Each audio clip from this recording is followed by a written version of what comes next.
Welcome back, everyone. Before we dive in, be sure to drop your thoughts, feelings, and lessons in the comments below. Like the video and subscribe so you never miss stories like this. Let's get into it. The cruelest thing my fiancée ever did was leave my engagement ring on the kitchen counter like it was something she tried on at a store, then walk out with a richer man while I was still standing there begging her to tell me what I'd done wrong. She didn't cry. She didn't hesitate. She didn't even look back. She just said, "I can't marry, struggle," and let the door close behind her like my life was a room she was done cleaning. Here's how it happened. I'm a black man from Cleveland, the kind who believed love was supposed to feel like safety. I'm not dramatic by nature. I used to think if you paid your bills, stayed loyal, and showed up on time, you could build a life that didn't shake every time the wind changed. My fiancée, Imani Rivers, used to tell me she loved that about me. How steady I was, how I didn't chase attention. She said I felt like home. I held on to those words like they were a contract, not realizing people can say forever and still mean until something better appears. I met Imani at a friend's cookout on the east side when I was 27. She laughed with her whole chest, like she wasn't ashamed of joy. She had that clean, put-together look even in a simple t-shirt. Edges neat, nails done, earrings catching light when she talked. We started slow. Dates after work, long walks through Edgewater Park, nights cooking something cheap and pretending it was fancy. She'd lean against me and talk about the future like it was already ours. Wedding colors. A little house. Kids one day. I believed her because I wanted to. Back then I worked facilities maintenance for a hospital system. Nothing glamorous, but it was steady. I'm the guy who fixed leaks at 2 in the morning and got thanked like a vending machine. Quick, then forgotten. I didn't mind. I liked being useful. Imani worked as an admin for a medical billing office at the time, and she always complained about the politics of it all. I told her I didn't care about office games. I cared about peace. She'd smile and call me old school. She'd say, "That's why I'm marrying you." When I proposed, it wasn't in some big public moment. It was at home, just us after dinner. I put the ring in a small box and slid it across the table. My hands were shaking because the whole idea of asking someone to bind their life to mine felt holy. Imani stared at it, blinked fast, and smiled like she was holding tears back. She said yes. She jumped into my arms. She kissed me hard. Later, she posted a photo of the ring on her hand, captioned something about "finally," and I didn't think anything of it. The first crack didn't look like a crack. It looked like a new opportunity. Imani got a job offer in Chicago. Better pay, better title, better everything. She said it was our step up, that we'd do long distance for a while, and then I'd transfer or find work there. I told her I'd support her, because I loved her, because I thought partnerships were about sacrifice. We promised weekends, FaceTimes, visits. The first month, she called all the time. The second month, she called less. The third month, I started feeling like I was calling into someone else's life, getting the voicemail of a person who used to be mine. That's when Grant Holloway entered the story. Imani mentioned him like he was nothing. A guy at work. A friend. He's just helpful. She said his name with that casual tone people use when they want you to accept something without examining it. She told me he was black too, a little older, already established, real estate and investments, always wearing clean coats and watches that looked heavy. She said he gave her advice about negotiating salary and navigating office politics. I was proud of her for having support. I didn't know I was clapping for the man replacing me. The first time I saw Grant was at a restaurant in downtown Chicago when I visited. Imani wanted me to meet some coworkers. I showed up in my best button down, nerves tight in my chest, trying to be friendly. Grant stood when I approached like he owned the air. He shook my hand too firmly, looked me over too long, and smiled like he'd already decided what I was worth. "So you're the fiancé," he said. "Not man or brother, just the fiancé," like I was a job title that could be reassigned. Imani laughed at something he said and leaned toward him without thinking. My stomach turned, but I swallowed it. After that night, Imani started comparing things without saying she was comparing. She'd ask questions that weren't questions. "Do you ever think about going back to school? Do you have a plan for 5 years? How long do you think you'll stay in maintenance?" I answered honestly. I wanted to grow, but I didn't want debt. I wanted stability, not struggle with a prettier name.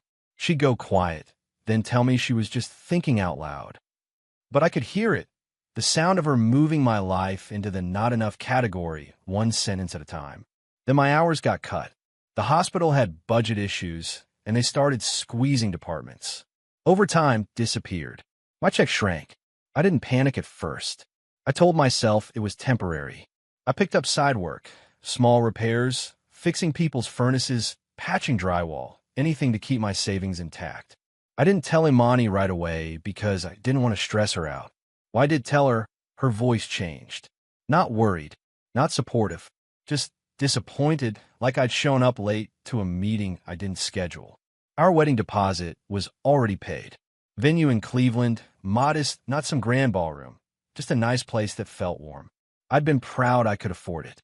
But when money tightened, I asked Imani if we could slow down on some of the extras.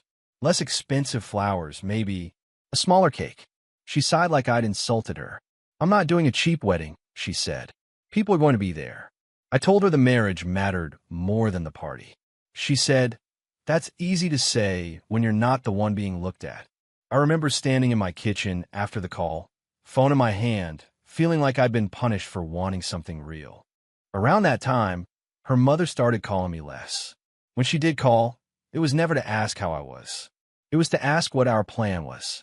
Her tone turned sharp, like she'd been briefed on my failures.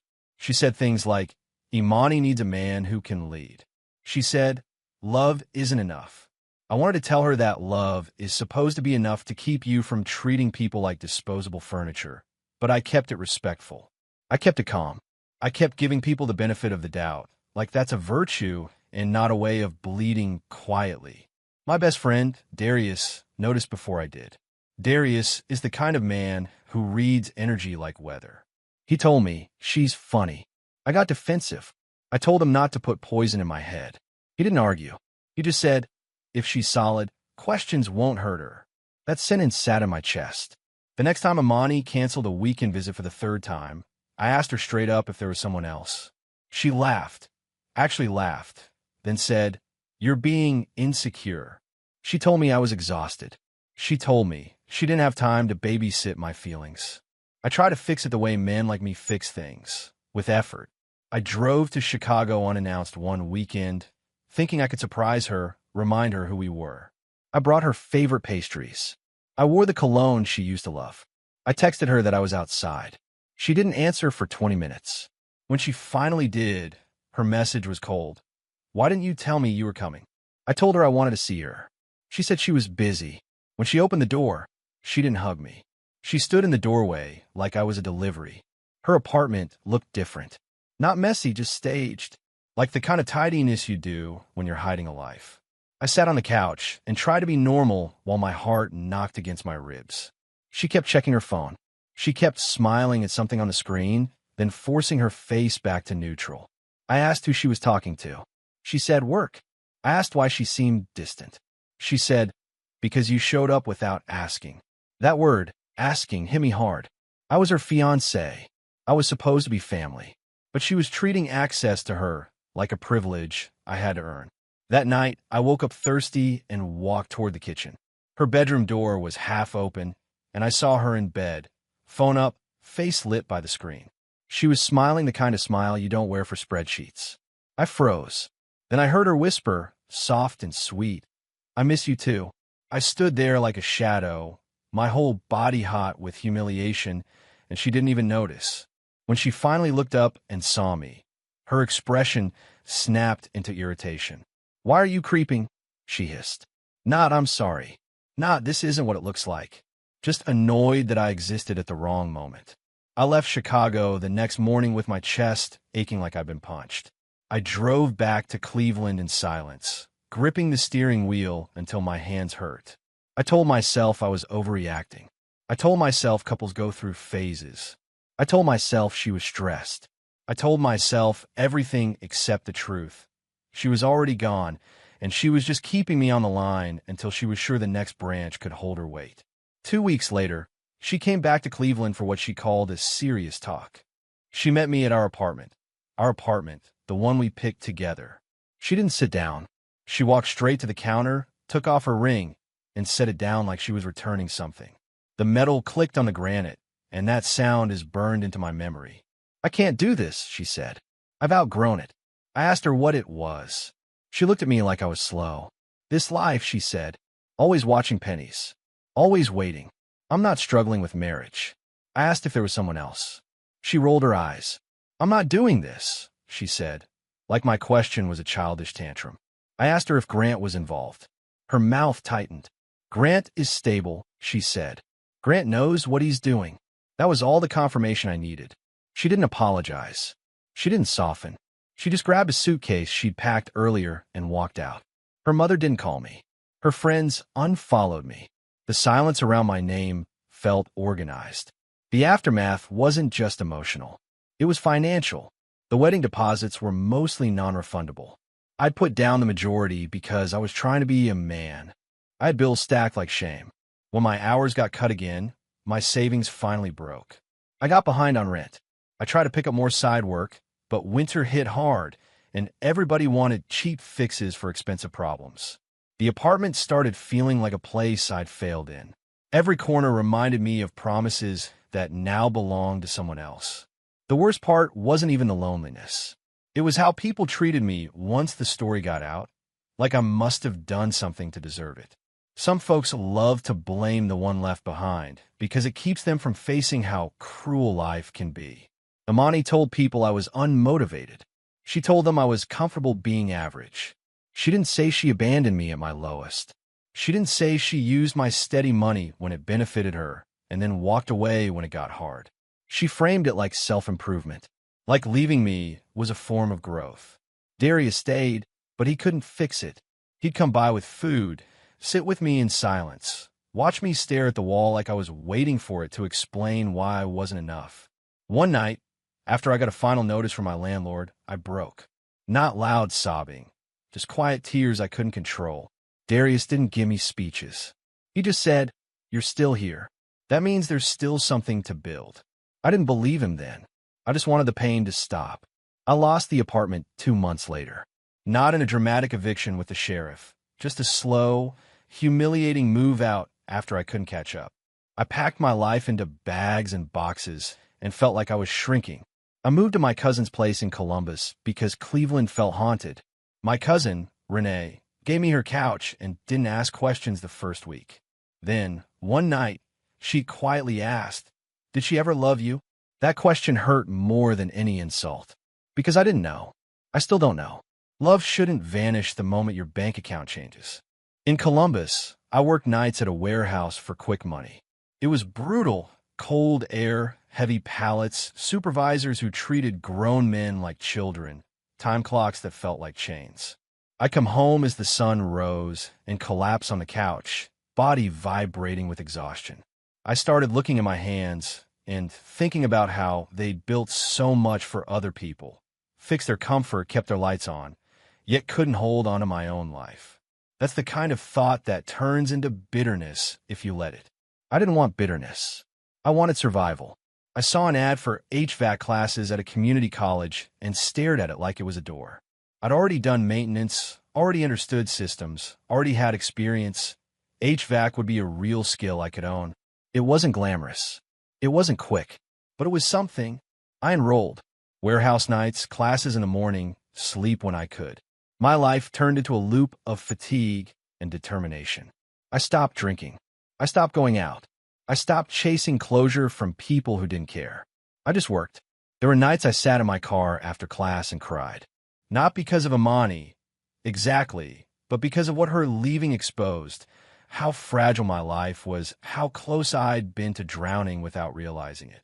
I remember eating peanut butter out of a jar with a plastic spoon because it was cheap protein. I remember skipping meals so I could pay for books.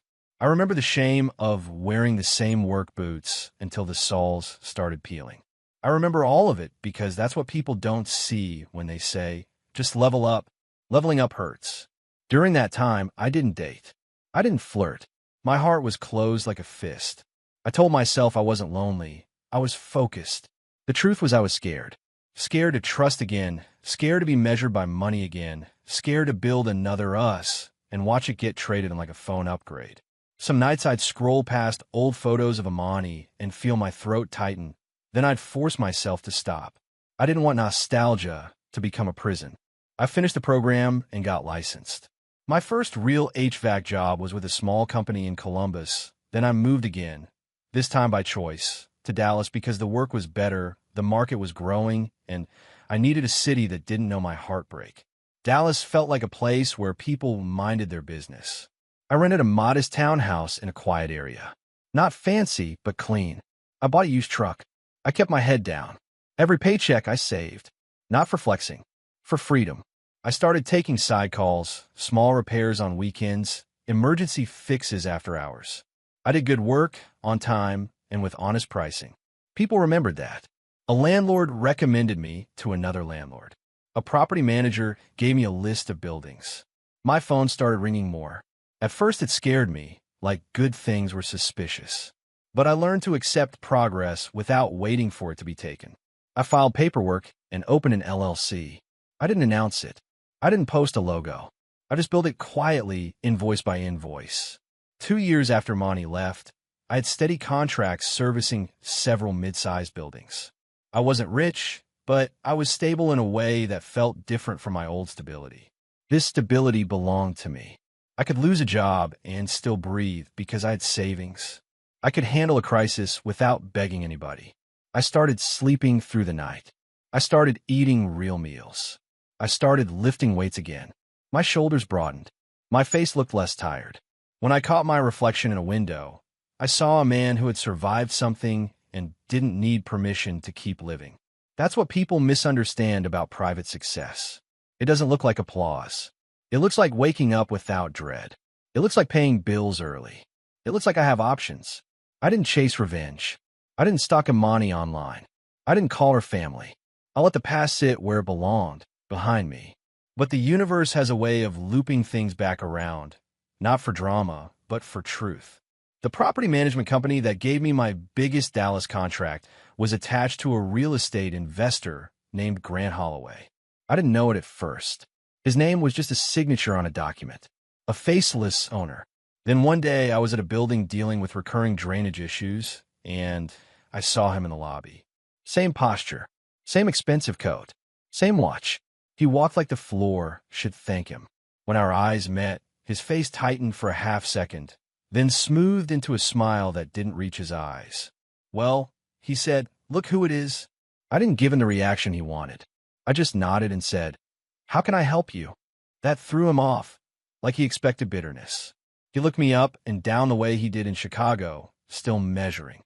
"So you're doing this now?" he said, like work was surprising to me. I said, "Yes, sir." He laughed and leaned closer. "Imani always said you were handy," he said, voice low, "just not ambitious." He smirked like he'd landed a punch. I kept my face blank. Inside, my chest burned, but I didn't feed him. Grant started hovering around my jobs after that, showing up randomly, asking pointed questions, trying to find weakness. I learned quickly what kind of man he was, the kind who sees other people as tools. Tenants weren't people to him. They were revenue. Maintenance wasn't safe. It was a cost to avoid. He'd ask for the cheapest fix even when it wasn't right. He'd pressure managers to patch instead of replace. When inspectors came around, he'd suddenly care about standards, then go back to cutting corners as soon as the threat passed. I kept notes, not for revenge, just because that's how you protect your business. A few months later, Imani came back into view without warning. I wasn't looking for her, but Dallas has a way of shrinking when you least expect it. I was at a supply warehouse picking up parts when I heard my name. The voice at my spine first, soft, familiar, careful. I turned, and there she was, Imani Rivers, hair styled like she meant to be noticed, coat too expensive for just errands, eyes scanning me like she was searching for evidence. She smiled like we were old friends. "Wow," she said, "it's really you." My body reacted before my mind did. My stomach tightened. My throat went dry. Not love, just memory. She looked me over slowly, taking in the truck keys, the work jacket with my company name, the calm in my face. "You look good," she said, voice warm. Then she stepped closer like she still belonged near me. She didn't ask if she could. She just took the space. "I've been thinking about you," she added, like that was supposed to mean something. I waited. I let silence do the work. People like Imani hate silence because it doesn't give them control. She filled it quickly. She told me she was back in Dallas for a while. She told me life had been complicated. She told me she'd grown. She never said the words, "I'm sorry." Not once. She never asked how I survived. She never acknowledged what she did. Instead, she asked where I live now, what I was doing, if I was happy. The questions felt like inventory. Then she said, "Grant has been different." She sighed like she was the victim of the weather. He's stressed. Things are happening. And she looked at me with the same eyes she used to use when she wanted me to fix something. "I miss what we had," she said. "I miss how you were. How you are." She reached for my hand. I pulled it back. Her smile flickered, then returned sharper. "Don't be like that," she said. "We're adults." That's when I realized she didn't come back because she loved me. She came back because she saw what I became, steady, self-contained, useful again. She was trying to step back into my life the way she stepped out, without consequence. And the craziest part? She spoke about her betrayal like it was a career move. "I had to choose stability," she said. "I had to do what was best for me." I remembered her ring clicking on my counter in Cleveland and wondered how someone could carry that kind of cruelty so lightly. Imani asked if we could talk somewhere private. I told her no. She laughed like I was being dramatic. "So you're mad forever?" she asked. Her tone wasn't remorseful. It was irritated. I said, "I'm not mad. I'm just not available." The word made her eyes narrow. She wanted me to be angry because anger still ties you to someone. Calm means the door is closed.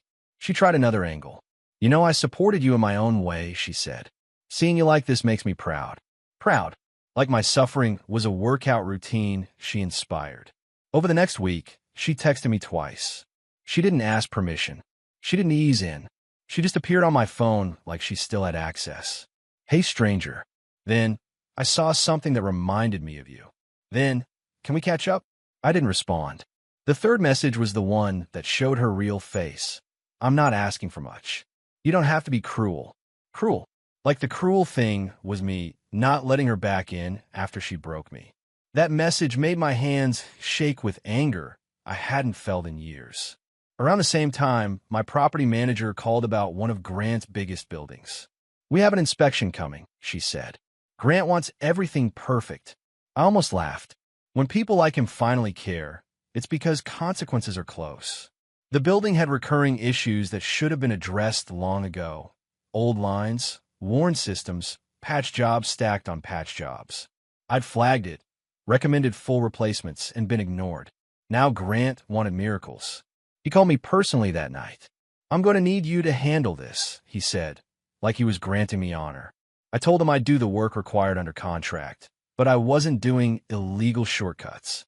He got quiet, then his voice sharpened. "Don't get righteous with me," he said. "Just do your job." He threatened to end my contract. I stayed calm.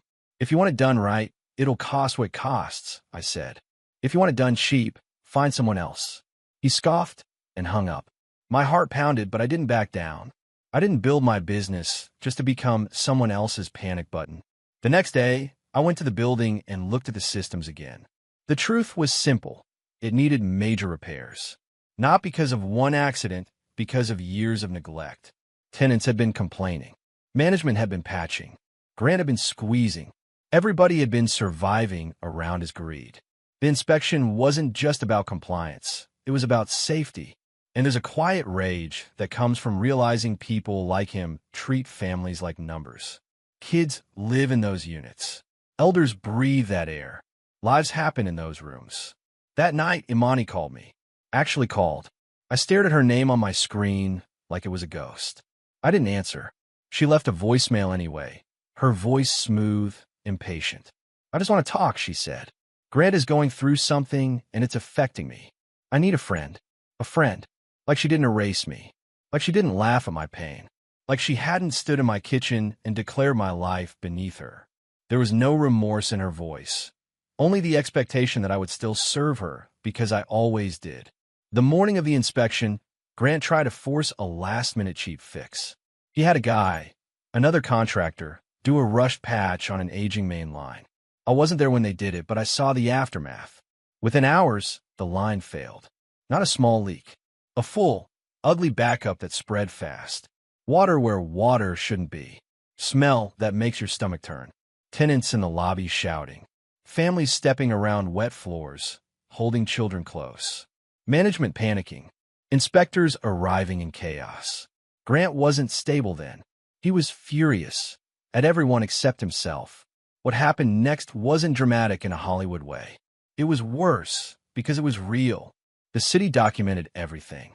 Inspectors took photos. Tenants filed complaints on the spot. They pulled old reports that showed the problems weren't new. They found patterns. They found corners cut. They found delays. They found neglect. When accountability finally shows up, it doesn't show up with a fist fight. It shows up with paperwork, timelines, and consequences that don't care how good you look in a suit. Grant tried to bully his way through it. He raised his voice. He blamed the property manager. He blamed the contractors. He blamed tenant misuse. He never once said, "I should have fixed it." The inspector didn't flinch. The city issued emergency compliance orders and fines. They demanded immediate remediation, full replacements, follow-up inspections. Tenants started talking to each other, comparing stories, realizing their individual problems were actually a system of neglect. A class action attorney showed up within days. Grant's bank got nervous. Credit lines tightened. The chain reaction began. Imani's texts got more frequent right after that. She suddenly had time. "Can I see you? I'm overwhelmed. I didn't realize things were like this." Still no apology. Still no accountability. She framed it like she was experiencing bad luck, like the universe had attacked her personally. Then she slipped and showed her hand. "You seem like you're doing well. I could really use someone solid in my corner. Someone solid. Not someone loved. Someone useful." My stomach turned the same way it did when she said, "I can't marry." 2 nights later, she showed up at my townhouse. I didn't tell her my address. That alone told me enough. She stood on my porch in the cold. Makeup perfect, eyes glossy like she practiced tears. "Please," she said, "just talk to me." I opened the door, stepped outside, and closed it behind me. I didn't invite her in.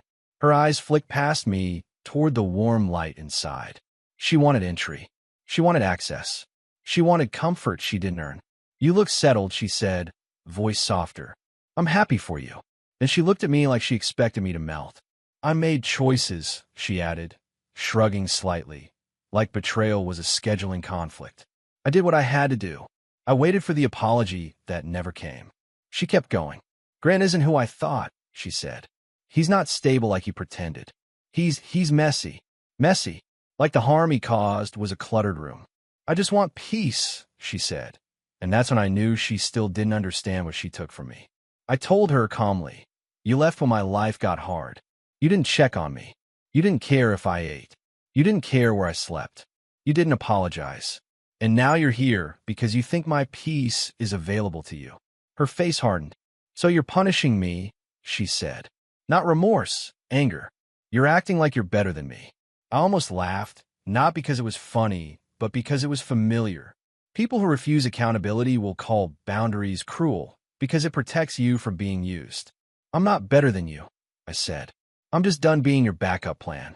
She scoffed. "You're still the same," she snapped. "Still trying to be noble. Still trying to teach lessons." Then she did the cruelest thing again. She tried to rewrite history. "If you had been more ambitious, I wouldn't have needed to leave," she said, eyes sharp. "You can't blame me for wanting more." There was no remorse in her voice, only entitlement. I felt something inside me finally go quiet, like a door locking. I looked at her and said the only comeback that mattered. "I am still me. I'm just no longer available to people who only recognize my value when it becomes useful." She stared like I'd slapped her. Then her mouth twisted. "Wow," she said. "So you did change. You got a cold." Cold. That word is what people call you when you stop burning yourself to keep them warm. I told her good night. I went inside and locked the door. A minute later, I blocked her number. Grant's fall kept unfolding without my involvement. That's the part that felt like karma. I didn't have to scheme. I didn't have to expose him. His own habits did it. The lawsuits progressed. The compliance costs piled up. Tenants demanded repairs and rent abatements. Banks tightened terms. He tried to refinance and couldn't. He tried to sell and realized buyers could smell desperation. He started unloading properties to survive. And the property management company called me one morning, voice professional, like it was just business. Ownership is changing on the Holloway portfolio, they said. We'll need updated service agreements. A month after the inspection disaster, one of Grant's buildings transferred to a new owner. Quietly. No headlines. No spectacle. The new owner hired my company for full system replacements, the work Grant refused to do. I did it right because that's who I am. Later, I found out through paperwork that one of the smaller properties had been purchased by an LLC connected to my name, something I'd set up months earlier with savings I protected like it was oxygen. I didn't brag. I didn't announce it. I just signed documents at a desk, went home, and made dinner in silence. That kind of victory is private for a reason. I never got closure from Amani. She never apologized. She never admitted wrong. In my mind, that's exactly why the ending felt satisfying, because her karma wasn't my forgiveness. It was her running out of people to use. It was her realizing she couldn't return a ring and then reclaim the life attached to it. Grant kept blaming everyone else, I heard. Imani kept telling people I changed, I heard. Maybe they'll say that forever. But I sleep at night. I wake up without dread. I build a life that doesn't require anyone to choose me to be real. And the best part is they'll never be able to take it, because I didn't build it for them to see. If you made it to the end, you just watch what private success really looks like. No speeches, no revenge, just results. Now tell me in the comments, would you forgive Imani, or would you block her like I did? And if you want more real, grounded karma stories like this, subscribe, because the next one is even colder, and it starts with one message that changes everything. Forgive or block. Private success wins. Subscribe for the next story, the end.